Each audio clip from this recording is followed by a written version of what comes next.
G'day everyone, it's Calvin here, Shearing Sheep New Zealand. It's the 3rd of September, and this is yesterday's video, because I was meant to be doing this on the 2nd of September. That was the planned date, but sometimes things don't quite go to plan, and I did put a leeway in what we're going to discuss, and that is accelerated lambing. And this video serves as a couple of things. One is I'm going to explain what I'm doing with an accelerated lambing trial, and two, it's kind of an example of what I think farmers want to see. We have lots of things happening in the sheep industry, multiple industries, multiple different platforms actually, and the interested people don't want to see flashy posters. They don't want to see propaganda type advertising. They want to see down to earth, boots on the ground, what's actually happening. And I thought, what better way to just give an example of that rather than give these groups that are trying to put out this, hey, look at us, this is fantastic. Let's just show how I think it should be done and what farmers want to watch. Now, this particular program, what I'm going to be doing, this trial that I'm doing, and I've kept the goal very small, and that is, can I get ewes to lamb, single bearing ewes, my low production ewes, can I get them in lamb while they're lactating? That's plan one.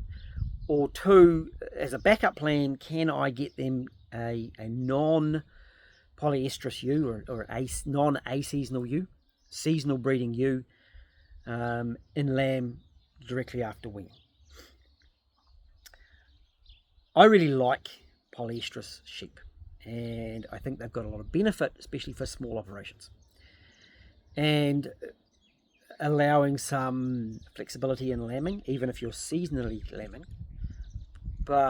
or lambing once a year, to lamb a lot earlier or a lot later, depending on conditions.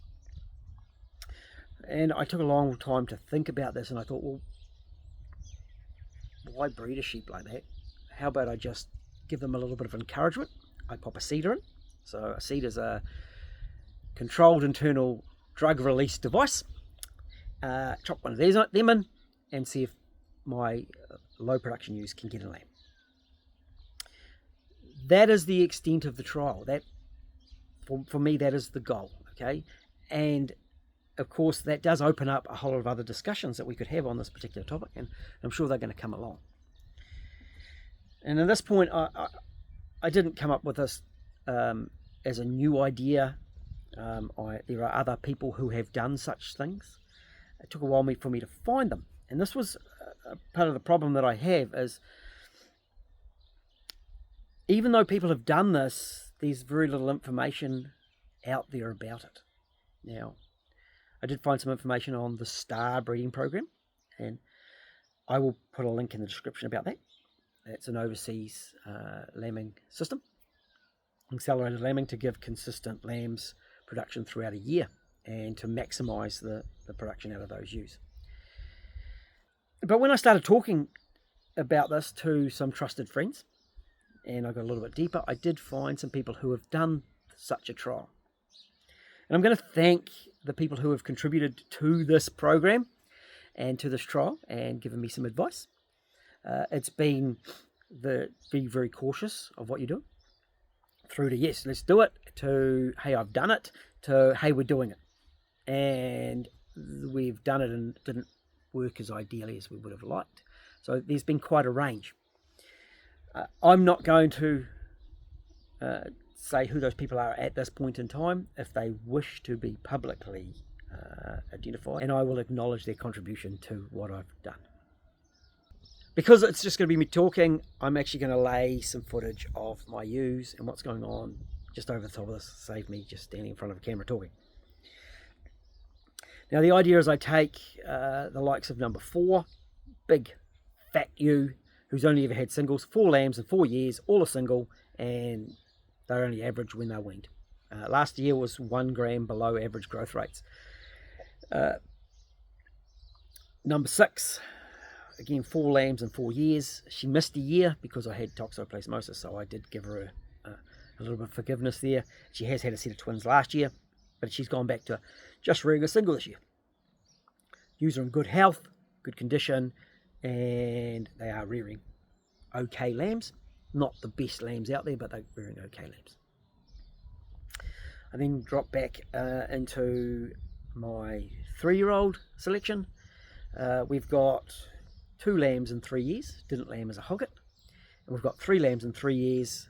She is my top growing ewe. She grew the best lamb last year as a single, but only ever had singles. I'm then going to drop back into my 2-tooth selection. All are first timers. Yes, all are first timers. So 1 lamb in as a 2-year-old. I'm also going to pop in there a couple of ewes that have lost lambs. They're not doing anything. One of them has been given forgiveness. She will be staying, but the other 2 were due to leave anyway. They're on the schedule to leave as surplus ewes. One is a surplus and one is a cull. And then I've got a couple of hoggets that have slipped. So first timers slipped their lambs, good health, poor feet. I schedule them as cull sheep, okay, because of those feet. The slipping on its own was not a culling factor at this point in time, but it was a contributing factor when I look at the rest of the sheep. And one of them is very well specced, but if her feet can't hold up, her feet can't hold up. So that has given me a range of ages and a good sample across my flock of single bearing ewes. There are a few single bearing ewes that aren't being used because they are high value ewes to me on their genetic makeup and their family lines. One of the ewes that lost a lamb is also in that category. However, because she's lost a lamb, I thought, well, I'll pop her in and see how she goes. And my only real goal at this point is to see if I can get those ewes in lamb. Can I get them to cycle? And then can I get them in lamb? Now, in the discussions before this, there is the issues of ewes getting in lamb. And I was told by one person that they will not get in lamb. That was like, no, they will not get in lamb. So I will be using the CIDR. They're going in today. I have engaged a vet. So the vet is booked for 13 days time now. And they will be inspecting the sheep, checking them over. And we will be giving them an injection of further encouragement to make them cycle. If they don't cycle, given those conditions, and of course normally a lactating ewe don't get in lamb. It's kind of nature's way of stopping them getting in lamb by having them lactated. But cows get in calf when they're lactating. Goats will get in kid. I used to have a goat that used to kid. She was one of the first in the season, and she was one of the last in the season. One of my pet calf cub goats, a little feral doe, and she didn't produce much milk, but she produced that same milk all year. And on this, where I'm at, and I'm jumping around a little bit, but I did actually write kind of a proposal to the vet and a bit of a plan. Now that plan is fluid. It can change. And I've deliberately done that because if new information comes available, so for example, I originally planned to put them in after 3 weeks. Now, my average lambing date this year, my average birthday was the 2nd of August for the ewes. So, as of today, those lambs are 1 month and 1 day old. So, the first of those ewes began lambing on the 26th of July. And the last of them was beginning of August, like the 12th. I should have checked, shouldn't I? Very early in August. So they've all had at least 3 weeks now of today. Now, one of the ewe hoggets slipped quite early on up at their grazing block, and the other one slipped the day after they came home which was around the 20th of August. So she hasn't had a lot of recovery time. I'm not holding my hopes out on that one, but we're going to give her a try anyway.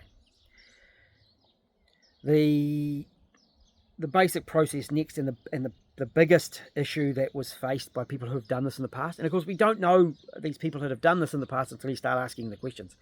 And so whether this fails or whether it's successful, I don't see it as a failure.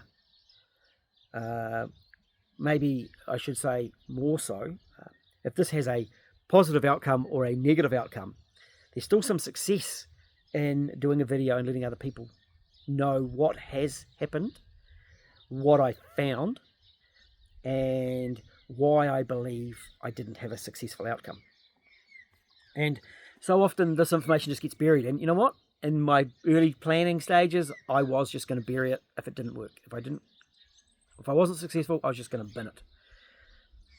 But that kind of goes against part of what I believe in, is that the sharing of information, even sharing our failures, is beneficial for everyone. Because say someone else wants to try this program, one, they've got a point of contact. Two, they can come to me and say, well, what did you find? What were the issues? How would have you changed it? Initially, I was putting them in at the end of August, these CIDRs, and we've stretched that out a little bit longer. My planned birth date is the beginning of February, 10th of February.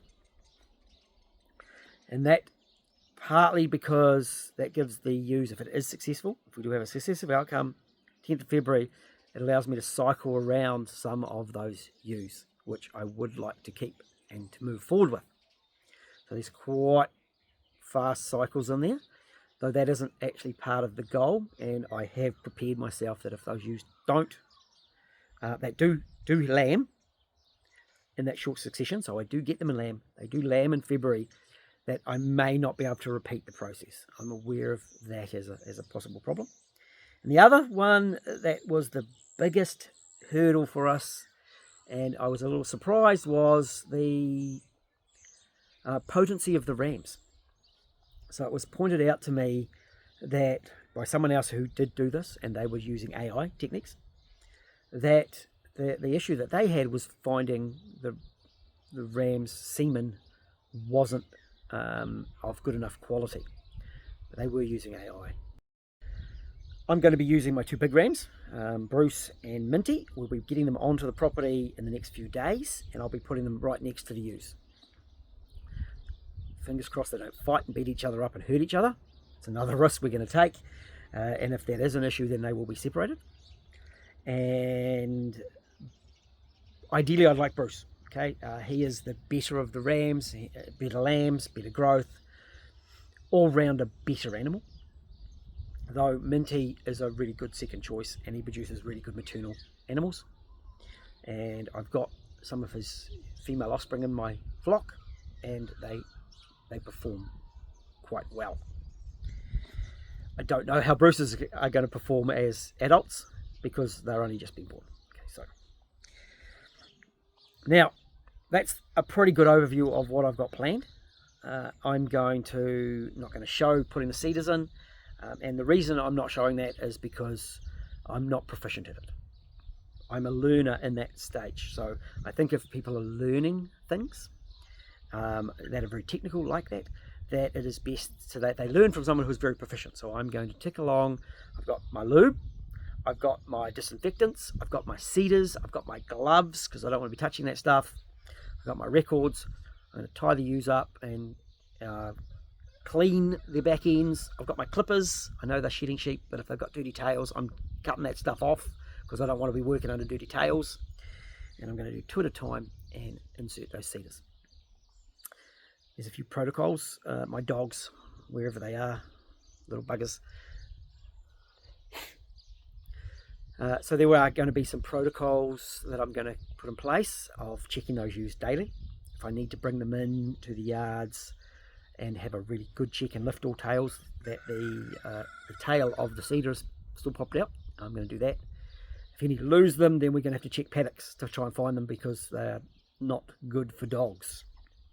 So we will be keeping an eye on our canine friends for the next few days, or the next couple of weeks. The CIDRs, when they come out, I'm going to wash them, bag them, tag them, and put them in the freezer.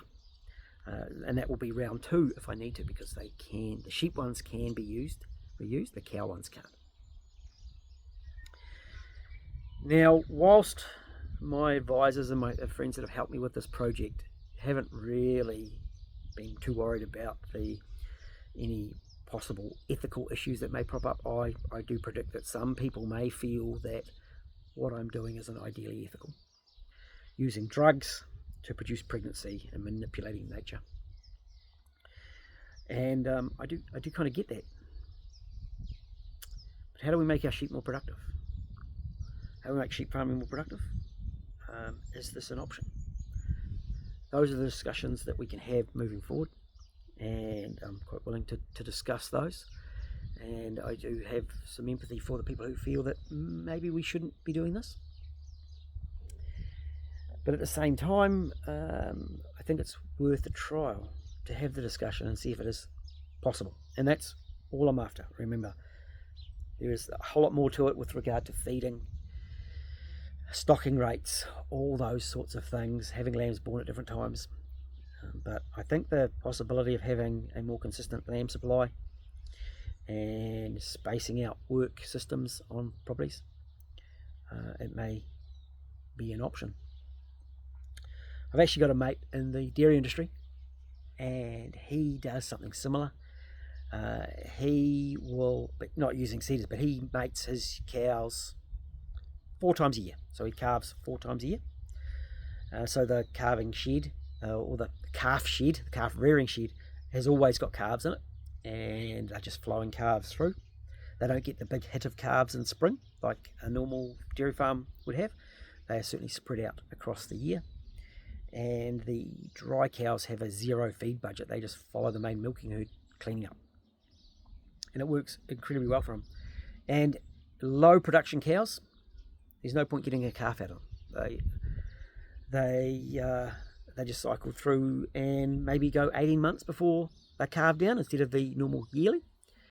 So that certainly improves the productivity of his dairy operation. But he's moved farms, so I'm not sure we're going to get some spare calves, because he gave us our out of season calves, which was handy for our farm. But there's things like that happening. I also saw an article from Beef and Lamb the other day of some people indoor lambing. Now, I've got a lambing shed, so no problem if I lamb them when it's cold and wet, because I've got a shed. Because I do these videos, I do bribe my sheep with the odd supplement, but it isn't a big part of their diet. So I could easily pop them in the shed, put them on some supplements, they'd be fine, and then pop them back out into the paddock once they've lambed. So all those things could be considered. Now, I will be doing some more updates as I go through and having a bit more of a discussion and building on this. If you are watching it and it's still unlisted, it's because you are in my trusted friend group. Now, the basic plan at this stage: CIDRs in, good. Monitor the ewes for the next 2 weeks, good. The vet's going to come out, give them their enhancement, their injection, and have a check over of the animals. And one thing to note too, and you know when you've chosen the correct vet for the job, is when they ask if they can have 5 of the CIDRs for their own little trial at home. Super excited about that. That's really cool. So I've got 15 CIDRs. I'm not going to put 15 ewes, I don't think. I think there's about 12 or 14. I'm going to make my final decision as I'm putting them in. If I feel that they're not up to the job, then I won't be putting the CIDRs in. Once the ewes have had their injections and the CIDRs removed, the rams will be introduced to those ewes with harnesses, and the ewes hopefully will cycle. The rams will mark them, and I'll be happy, and the rams can go back to the main farm. If nothing gets marked, nothing at all, I may do a second round. Wait 17 days, hit them again. I'm hoping that isn't going to be the case. The ewes are going to run with, because they're single bearing, are going to be run with the main mob of ewes all in one lot. Hopefully that will keep their nutritional requirements up, because I want to wean those lambs in good, or wean the ewes in good body condition, because they'll be having lambs not too far after that again, a couple of months after. So around weaning, scan the ewes. That will allow me to check my feed budgets and work out a bit of a plan going forward. Ones that, and it will depend seasonally on what's happening with grass growth and the weather conditions, whether I try an 8-month lamb program. So I do a CIDR insertion at weaning, or close to weaning, once I know which ewes are and aren't in lamb. I did say I was going to put out the information regardless of the result, and that is the case. Okay. However, in the world of editing, I will put out a different video if I'm unsuccessful, and there will be a different overview. Okay. So there is a chance that only my trusted friends will be watching this video, which will mean that if they're the only ones that are watching it, that it hasn't really been successful. But I'll still do an update of what I've tried, what I've attempted to do, to put it out there, because my thoughts on that are still the same. Right, enough jibber jabber. I'm putting my gloves on. I'm getting my ewes in. I'm putting some CIDRs in and starting this process right now. Right, here's 72 displaying her freshly fitted CIDR. You see the little tag sticking out. Hey, hey, hey, hey. And she's also displaying how to go the wrong way and lead all the other sheep the wrong way.